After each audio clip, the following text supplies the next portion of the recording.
selamat datang kembali pada video saya.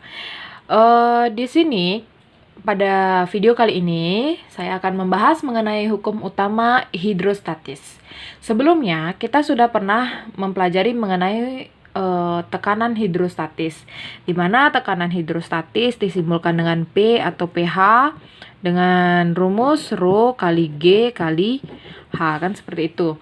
Nah, sekarang tekanan hidrostatis itu memiliki yang namanya hukum utama. Apa sih hukum utama dari tekanan hidrostatis? Jadi bunyi dari hukum utama hidrostatis, mungkin bisa kalian catat atau ingat, bunyinya adalah semua titik yang terletak pada bidang horizontal dalam suatu zat cair yang tenang, maksudnya itu yang tidak mengalir, jadi yang sifatnya statis ya, mempunyai tekanan hidrostatis yang sama. Jadi misalnya nih, dalam suatu gelas atau suatu bejana,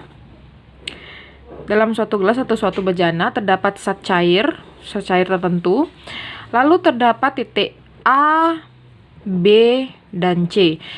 Nah, di mana titik A, B, dan C ini sejajar horizontal ya. Nah, jika titik-titik tersebut sejajar, maka tekanan yang terdapat di titik A, di titik B, maupun di titik C itu akan sama sesuai dengan bunyinya tadi, yaitu tekanan pada suatu titik yang terletak pada bidang horizontal akan sama besarnya. Nah, selain berlaku pada bejana atau gelas atau apapun itu, juga berlaku pada pipa U. Oke. Misalnya di sini saya punya pipa U dengan beberapa cairan yang berbeda. Saya anggaplah di sini ada 2 cairan. Kalau kadang bisa sampai 3 atau bahkan 4 cairan ya. Saya anggap di sini ada 2 jenis cairan yang diarsir dengan yang tidak diarsir. Nah, terdapat suatu titik sejajar. Di sini ada titik A, di sini ada titik B. Tinggi cairan pertama, ini saya anggap cairan pertama dengan massa jenis 1, maksudnya Rho 1. Kita misalkan massa jenisnya dengan Rho 1. Cairan yang kedua, kita misalkan massa jenisnya dengan Rho 2. Tinggi cairan yang pertama kita hitung dari titik sejajarnya. Jadi dari titik A dan B-nya, bukan sampai bawah. Tingginya ini kita misalkan H1 karena ini Rho 1. Lalu tinggi yang sebelah sini dari titik sejajar ya, kita misalkan dengan H2. Nah, karena A dan B itu sejajar posisinya, walaupun di sini tingginya beda cairannya, yang penting posisi titiknya sejajar. Karena posisi titiknya sejajar, maka kita bisa berlakukan hukum utama hidrostatis, di mana tekanan pada titik A itu akan sama dengan tekanan pada titik B. Nah, tekanan hidrostatis tadi kan rumusnya Rho kali G kali H. Berarti kalau pada titik A, kalau kita jabarkan nih, nah kita lihat cairan yang di atasnya. Di atasnya kan Rho 1, berarti Rho 1 dikalikan gravitasi dikalikan dengan H1. Jadi yang kita perhatikan tuh adalah yang di atas titiknya. Kalau tekanan B berarti di atas B-nya. Jadinya Rho 2 di sini kali gravitasi kali H2. Gravitasi di tempatnya ini kan sama. Jadi boleh dicoret. Maka didapat Rho 1 kali H1 sama dengan Rho 2 kali H2. Ya, begitulah sepintas mengenai hukum utama hidrostatis. Tapi ini tidak pasti dia hanya Rho 1 H1 dan Rho 2 H2. Bisa saja ada Rho 3 H3-nya. Jadi tergantung cairannya ada berapa gitu. Kadang ada yang 3 cairannya dalam suatu tabung, ada 4 gitu.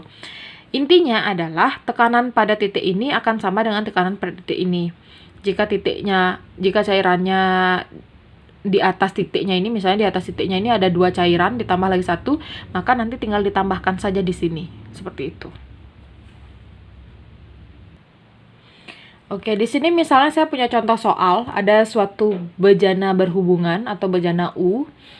Nah, terdapat raksa pada bejana U memiliki selisih 2 cm. Jadi kita cari yang 2 cm mana selisihnya. Selisih itu maksudnya gini. Ini kan sampai sini, kaki kirinya sampai sini, kaki kanannya sampai sini. Ini namanya selisih. perbedaan antara kiri dan kanannya.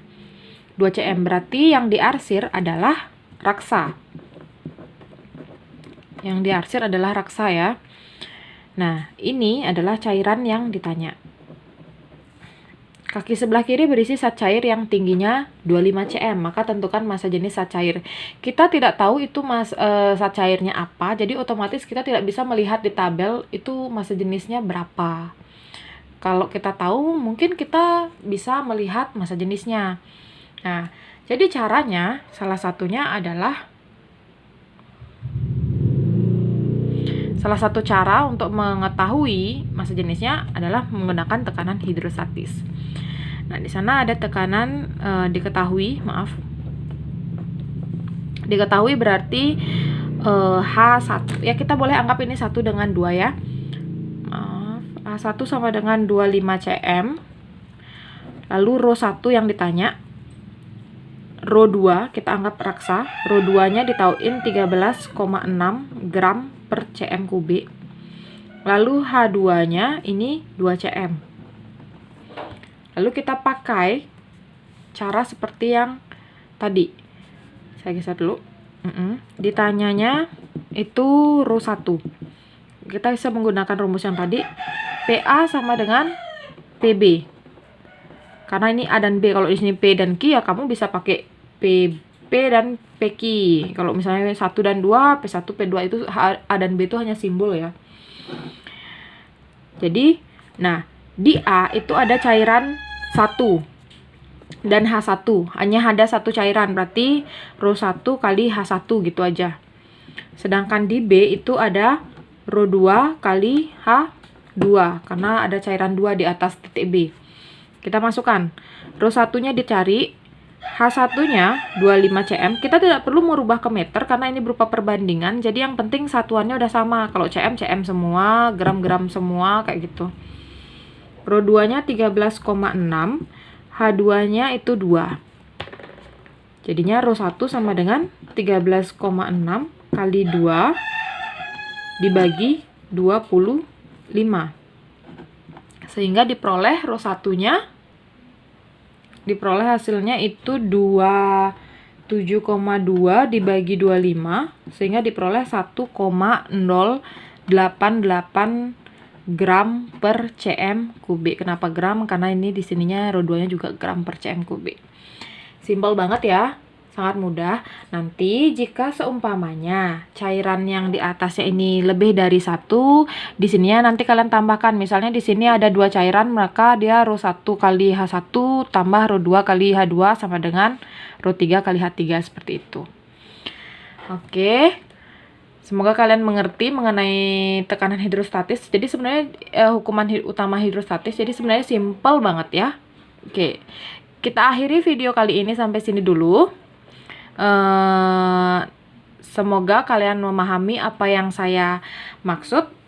Terima kasih karena sudah mau menonton video saya. Terima kasih.